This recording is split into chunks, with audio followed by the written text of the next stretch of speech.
Hey there guys, it's Jesse, and today we take a look at Heroic Atramedes and Blackwing Descent. Much like the previous Heroic videos, if you're looking for a much more detailed guide, click the annotation on the screen right now to see the original boss kill strategy video. Anyway, let's talk boss strategy. This fight, just like many of the other Heroic ones, is the exact same as normal mode, minus a few changes here and there that really don't do that much. The major difference here is that each ability the boss uses now increases your sound just by a little bit more. And Nefarian is in the room just like all the other Heroic fights, throwing in ads with the sole purpose of increasing your sound level to 100. And remember, on this fight, sound at 100 equals death. As you can see, when the fight begins, we have 3 select areas which we stand in. And of course we have marked those for you.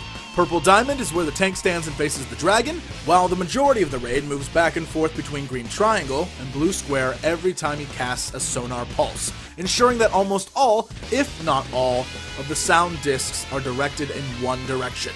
By doing this, you will cut your sound damage taken drastically, but it does make kiting the fire breath kind of a little bit more difficult, as you need to specify which direction you want people to run when the flame breath attack goes off. Because if it hits the raid while people are running from triangle to square, or vice versa, that can be bad.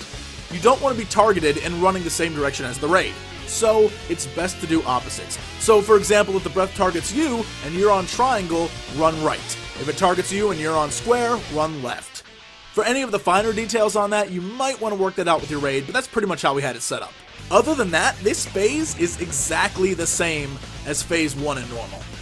Now, when he transitions to phase 2, he does have more damage and apparently a higher rate of fire, but we found it so much easier if you have everyone before the fight pick a specific location that they're going to stand, and make sure they're not near anyone else, there's a good 5-10 yards between each other, and make it a little box, and you confine yourself to that little box. So rather than running around like an idiot all over the place, with the risk of running into someone else, or running into fire, or running into sound, you stay in this little area and just watch for yourself. It works so much better.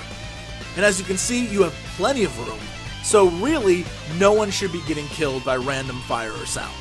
Anyway, specifically for the phase, it's just like normal phase 2.